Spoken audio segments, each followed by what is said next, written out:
Hey everyone, it's Maria Solitary Witch Tracks here. As you can see, I have the same hair going on here. Mass producing videos is my favorite thing. So this video is actually about how to find and connect and get in touch with your shadow totem.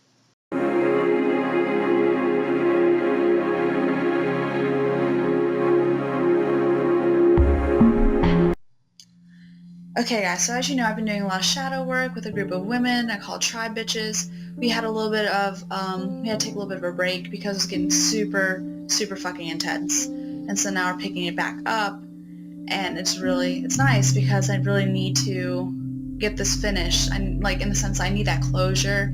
I need that ending of going through this journey, going through this path of shadow work into shamanic witchcraft. And so I really wanted to make a video about how to find your shadow totem, because if you are going to embark in shadow work yourself, I believe it's very important to have your shadow totem there, because once you become familiar and get to know your shadow totem, shit gets a lot less scary. You have that extra support system right there. And as my previous videos, I spoke about the shadow work and shamanic witchcraft. My shadow totem is a razorback boar.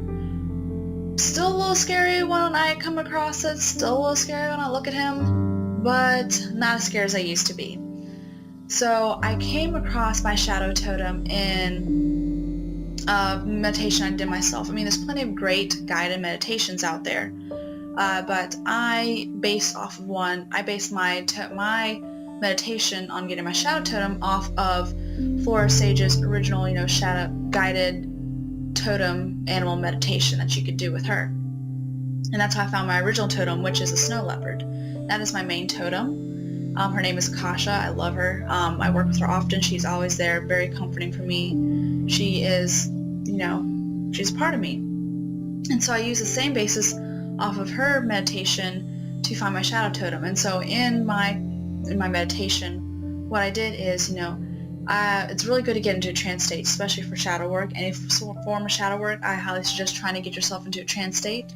And so that a lot of the times that involves your senses. And so I'll burn incense in a cauldron, really thick incense.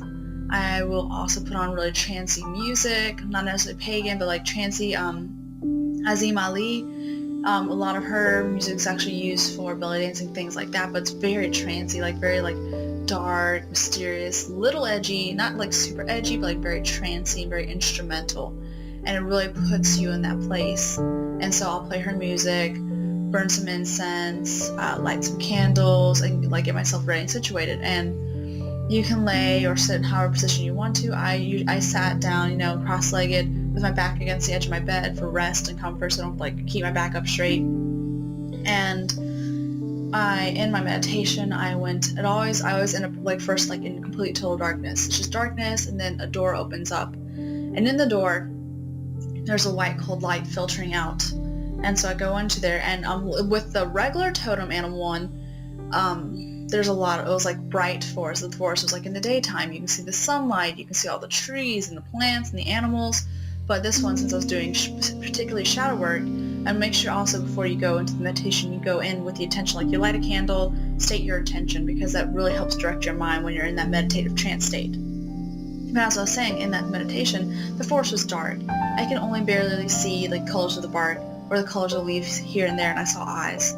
Just eyes, when you're when you're outside at night and you shine your flashlight around, you'll see reflective eyes around you. I saw a shit ton of those. So just a lot of eyes floating around me, and it was really kind of scary.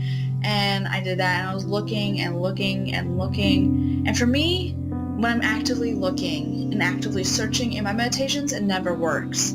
Which shows me that I just need to let it be and let things come to me and just let go and just look around and just see what happens. And eventually I did do that. Eventually I was okay, whatever, it's not gonna happen. So I was walking around join the forest. And then I turn around, and the boar is there. Huge razorback boar, giant curved tusk, massive boar. And I booked it.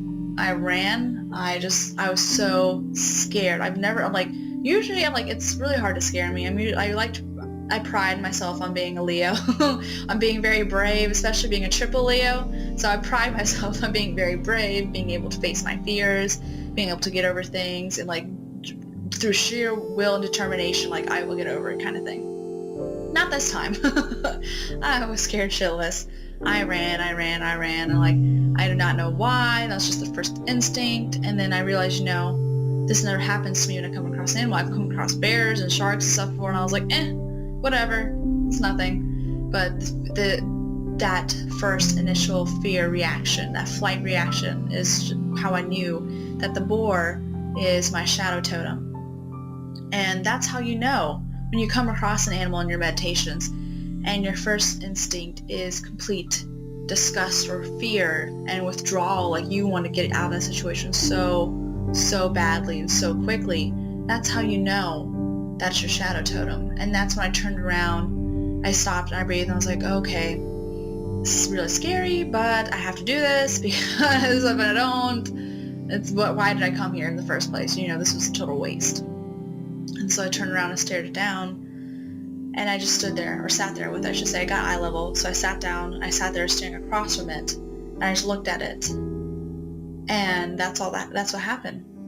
And then slowly after that, I started working with my boar more, just getting used to it, just getting to know it, and feeling it. But it's not an easy meditation, so it's always really good to, you know, to make sure and put put safety measures in place, but just making sure you make your sacred space really really safe and secure. You know, you feel safe, you feel comfortable, you feel at ease before you go into that trance meditative state. Because when it comes to shadow work and you get in that trance state, shit can happen. Like things can get really, really intense, and like emotions get really pulled up, especially with a lot of shadow work. Emotions, all that stuff you stuffed in that closet with your skeletons, like all that comes back up. And so, but having your shadow totem helps ease it, because your shadow totem's a part of all that. It's like almost like a physical, mental, you know, mind's eye manifestation of it. I actually did shadow work before, called the Sacred Hunt, and I was like out of it, but that was a really big step for me. So that I think if I didn't do that beforehand, I wouldn't have gotten, so, like, even though like I would think like what happened with my shadow totem, the original one, like I think that was pretty good for me. Given like my reaction, I couldn't imagine my reaction would have been if I hadn't done, you know, like some shadow work beforehand. So if you have not done any shadow work, I would not suggest doing a meditation to get your shadow totem. I would more or less suggest, you know, doing shadow work here and there, at least with your ego and your fear. That's a really good place to start with shadow work, is with your fear and your ego.